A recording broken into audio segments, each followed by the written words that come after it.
Hello folks, I hope everyone is having a good day. Jurassic World Rebirth has been out for a few weeks now. I saw it on the Thursday night of its opening week, and now, with a brand spanking new laptop, I am back up on editing. So, better late than never, here is my review for Jurassic World Rebirth. This review will be spoiler free, with a spoiler review following shortly. So, without further ado, let's get into it. Dr. Henry Loomis, this is Zora Bennett, our mission specialist. Sorry, what mission? This would be a medical breakthrough that could save countless lives. It comes from the largest dinosaurs on the planet. Oh my God. Fortunately for us, all these species exist in one isolated place. Can you be ready tomorrow? I can guarantee your safety. I mean, more or less. More or less? Jurassic World Rebirth is the seventh film in the Jurassic franchise. Set 5 years after the events of Jurassic World Dominion, dinosaurs have struggled to coexist in modern times, and many have started dying out. Pockets survive near the equator where conditions are similar to the ones they originally existed in. Zora Bennett, played by Scarlett Johansson, is recruited by Rupert Friend's pharmaceutical CEO Martin Krebs to lead a team to an abandoned InGen facility where the promise of a medical breakthrough has them hunt down samples from the three biggest dinosaurs from the land, sea, and air. Along for the ride is paleontologist Henry Loomis, played by Jonathan Bailey, with support from those slutty glasses. Mahershala Ali is along as well as Bennett's longtime friend, Duncan Kincaid. At the same time, a family on an Atlantic crossing finds their boat attacked by aquatic creatures and become part of the action, with both teams trying to escape the island while discovering dark secrets of the past. So is Jurassic World Rebirth the rejuvenation of the Jurassic franchise? Or does it go down in flames like a locust horde burning its way through Biosin Valley? In my opinion, Jurassic World Rebirth is fine. It's absolutely fine. It's nothing spectacular, and it's nothing horrendous either. It's just fine. And yes, it is better than Dominion. Let's start with the positives.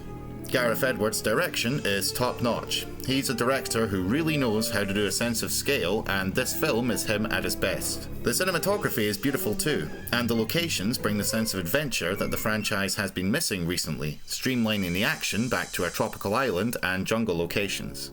The performances are good. Scarlett Johansson, Mahershala Ali, and Bailey bring a lot of charisma to their roles, and the supporting cast does a good job too.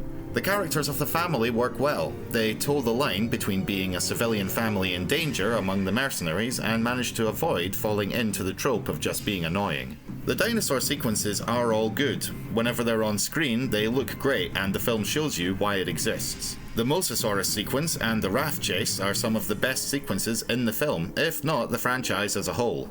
There's a lot of new material taken from the books that fans will enjoy, with several references I noticed coming straight out of Crichton's second book, The Lost World. I'll talk more about them in my spoiler review. The kills are effective, and there's a particularly brutal one, and I even like the Mutadons. The combination of Velociraptor and Pteranodon is terrifying on paper. The Distortus Rex is a unique design that we've never seen before in the franchise. Part Rex, part Gorilla, and part Rancor. It's a memorable creature, for me at least. The pacing is good.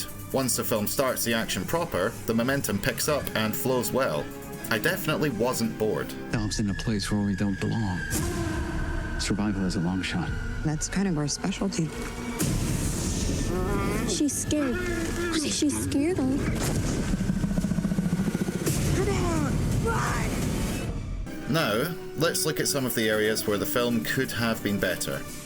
The film takes a while to get going, and while the pacing is good once the action starts, it takes a while to get there. The actors do their best with characters that just don't stack up to the previous characters we've seen in the franchise before. Whether this is just a limitation of having the main group of characters be mercenaries or just unoriginal writing, it leaves a lot of the characters feeling a bit stilted, if not charismatic. While I mentioned I liked the deaths in my positives, I certainly could have been doing with a few more of them. Similar to Jurassic Park 3, you can tell exactly which characters are going to die and which ones are going to live. The result is a film that feels like it lacks stakes in certain sequences, especially towards the end, as you know who's got plot armor and who doesn't. While it isn't necessarily bad to be able to work out who will live and die in a Jurassic film, once the red shirts are gone, the film loses a lot of its tension. I said I liked the Mutadons in theory, however, I feel that their implementation could have been better, along with the D-Rex. Both mutant dinosaurs feel underutilized, the D-Rex especially, which is disappointing considering how much it's been hyped up in the marketing and promotion. It's not quite on the same level as the Giga, but it's definitely underused. Say what you will about the hybrids of the World series, but at least they had a good presence in their films, with the Indominus occupying most of Jurassic World and the Indoraptor having a strong presence in the second half of Fallen Kingdom. If you're expecting something similar from the D-Rex, you're going to be disappointed. Suffice to say as well, but if you're coming to the film looking forward to seeing those cool new raptor designs, you're also going to be disappointed. The screenplay is fine, but isn't great. I can't help but feel a little bit of disappointment as I was very excited about David Koepp coming back, his last time writing a Jurassic film being The Lost World back in 1997. Koepp has had a good year, with Presence and Black Bag both being absolute bangers that I think everybody should check out. Unfortunately, it doesn't look like it's free for free, although undoubtedly Jurassic World Rebirth will make more money than both of those films put together. This film was produced very quickly, with Koepp and the producers consulting on a new script and then bringing in Edwards more as a shooter than an auteur, although they did allow him to make some creative changes, such as the Quetzalcoatlus nest being in an Aztec temple and moving the finale of the film to a gas station. As such, this feels very much like a film that was made by a studio from Bullet Points. They looked at Dominion and said, shit, we need to do a God's honest Jurassic movie again, here's what we need, and then gave the notes to Koepp, told him to stitch it together, and the end result is a film that feels like it was made by committee, hitting each required note on the classic Jurassic formula, but without giving it any soul to bolster it. As with any long-running franchise these days, there are callbacks to classic moments from previous films, but they feel less egregious than others like Alien Romulus. The ones they do are subtle enough, for the most part, and the film tries well enough to make classic sequences of its own. Overall, Jurassic World Rebirth does a good job of establishing a new road for the franchise post-Dominion, even if it doesn't take us to the highest points we've seen previously.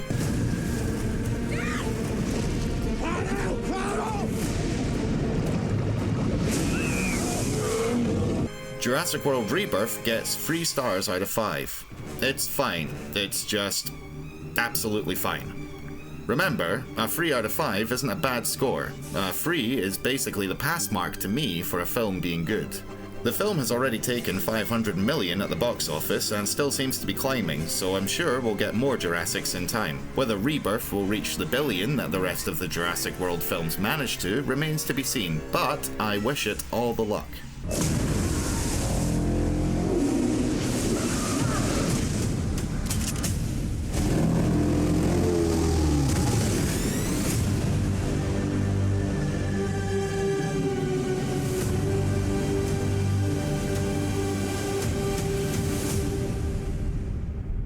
So that's my spoiler-free view of Jurassic World Dominion. Do you agree with me? Do you think it's better or worse than I did? Let me know in the comments down below, and if you like this video, please like and subscribe to the channel to be notified of more when they come out. As always, I've been Stumo, and I'll see you next time.